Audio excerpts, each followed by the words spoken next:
me to talk about this boy, Charlie Kirk, who got shot in Utah. Him getting shot in Utah makes him, I believe, American number 18,533 who got shot in the U.S. this year, shot and killed.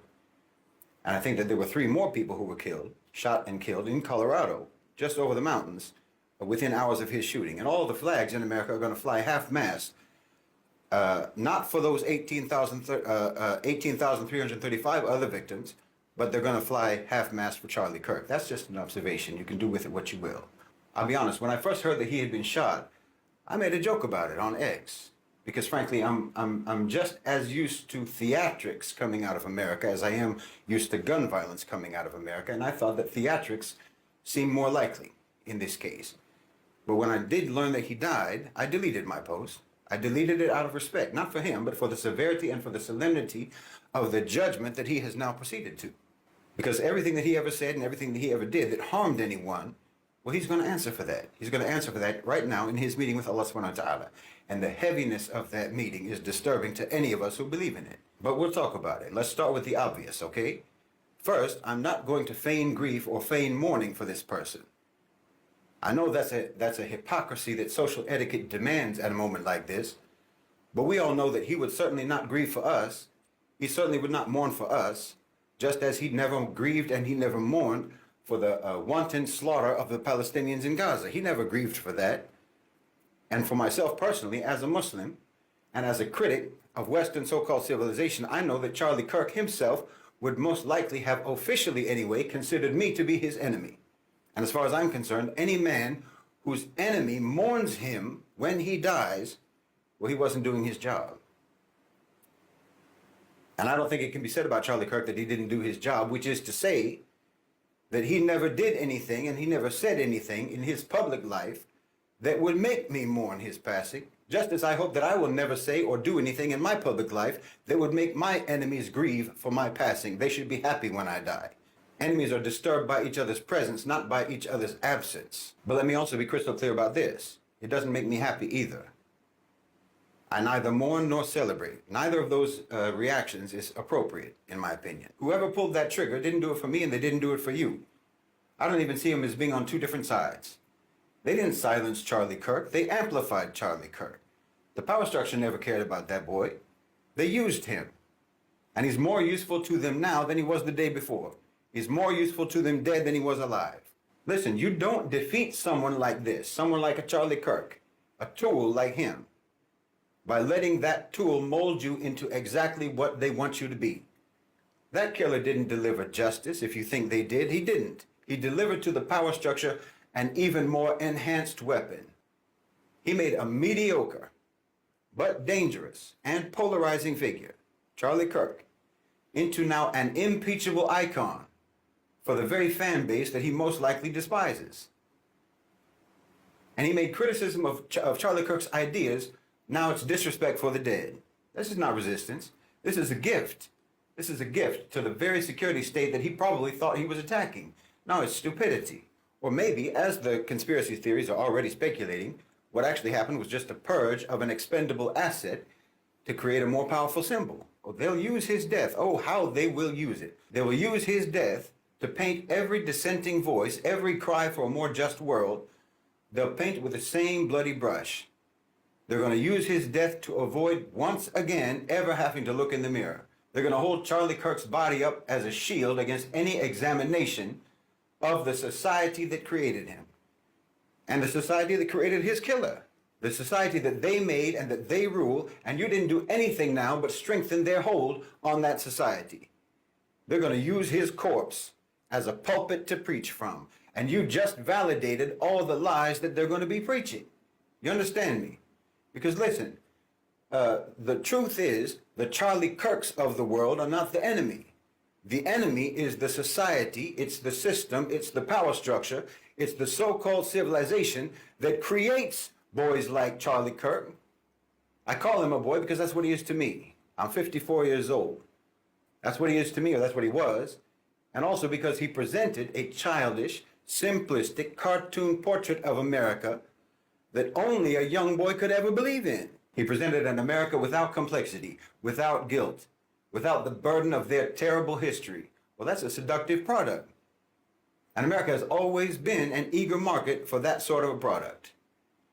He existed because of supply and demand. You demand and the power structure supplies. The killer and the killed are the products of the same sick society. Kirk and his killer, and the other 18,535 victims and their killers.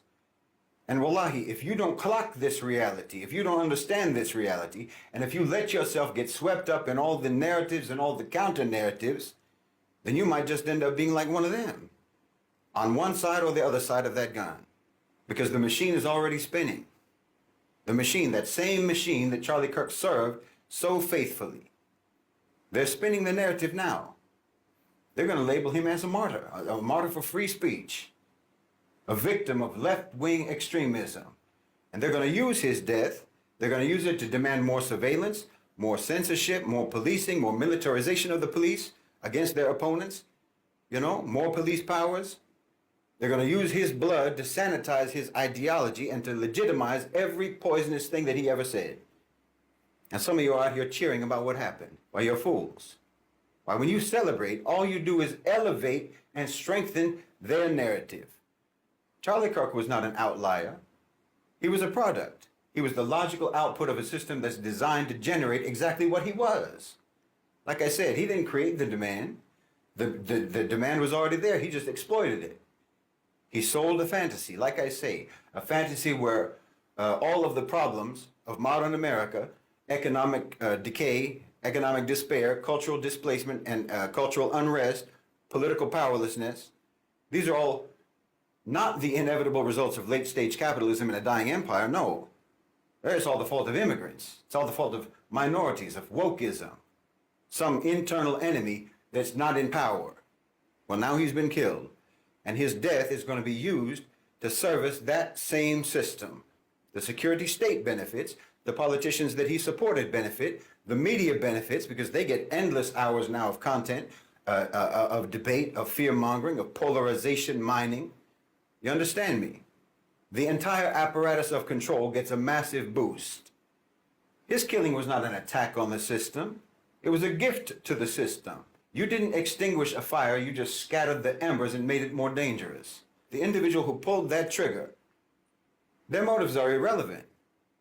It doesn't matter if they saw themselves as a revolutionary or they saw themselves as a vigilante. Their actions serve a deeply counter-revolutionary purpose. You understand me? You didn't help Muslims. You didn't help so-called minorities. You didn't help immigrants. You didn't help women. You didn't help anyone. All you did was exactly what they created Charlie Kirk to goad you into doing. Please understand me. You contributed now. Whoever did this contributed to exactly the climate that they created Charlie Kirk to create. No, they're both servants of chaos. The killer and the killed. No, you don't need a bullet, you need a brain. You need a mind that can't be manipulated. You need an inflammable heart. A heart that can stay calm, cool, and collected when everything around you is in flames. That's what you need. And wallahi, you can't let the hatred of a people cause you to act unjustly, or to advocate or to endorse injustice, or to celebrate injustice. Don't let that boy's enmity towards us and ours towards him make you think that his murderer is our ally. No. You don't answer words with bullets. You know, back in the day, back in the time of the Sahaba, when the Muslims would fight against the kuffar, the kuffar, they would bring their drummers and they would bring their singing girls to egg them on.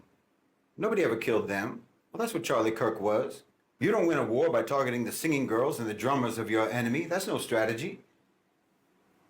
I've said many, many times, you have to erect your partitions around your discourse, around your people, around what you let into your mind, or you're going to lose your focus and you're going to lose your purpose and you're going to get confused and you're going to make bad decisions. You're going to make wrong decisions, unjust decisions, immoral decisions, because you let yourself get provoked. No.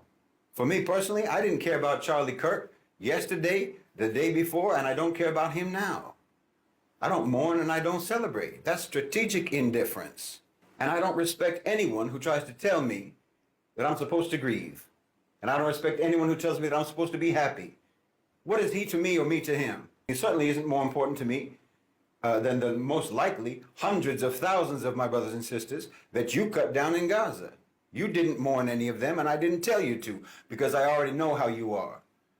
I already know that your performance of mourning over Charlie Kirk has nothing whatsoever to do with respect for human life. He was just a vessel for an ideology that you hold sacred.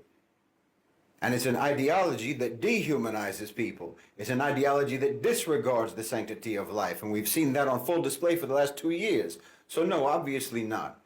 I'm not the least bit interested in accommodating your weaponization of selective compassion and selective sympathy. Now, if you want to paint my indifference, if you want to spin my indifference as if it is approval of the crime that was committed, well, okay, I already know that you never do anything but lie anyway. And I know that you are from exactly the same manipulated, mutated, mutilated, and maladjusted population that created the demand that the power structure met by giving you Charlie Kirk, and that gave you his killer. Meaning you're just part of that mob in America, that same collective monster that's responsible for the American genocide of the indigenous people, that's responsible for genocides in Guatemala, genocides in Bangladesh, in Iraq, in Cambodia, in East Timor, in West Papua, and in Gaza. And you're the same collective monster that's responsible for every atrocity, every heinous crime that your country has ever committed. As far as I'm concerned, you poisoned Charlie Kirk's mind before he could even have a chance at a decent life, a moral life. And you poisoned the mind of the one who took the life that Charlie Kirk had. So spare me your counterfeit moralizing. No, you turned your country into a psychological and a spiritual torture chamber. And then your country turned the global South into a physical and an economic torture chamber. And now that system, that same system that you're serving, is turning inwards on you now. I told you that political violence, division, and terrorism, and civil unrest, and turmoil, I told you all this was going to be coming home. Why? Because that's your business model. That's your business model. And you're the only market left to vanquish.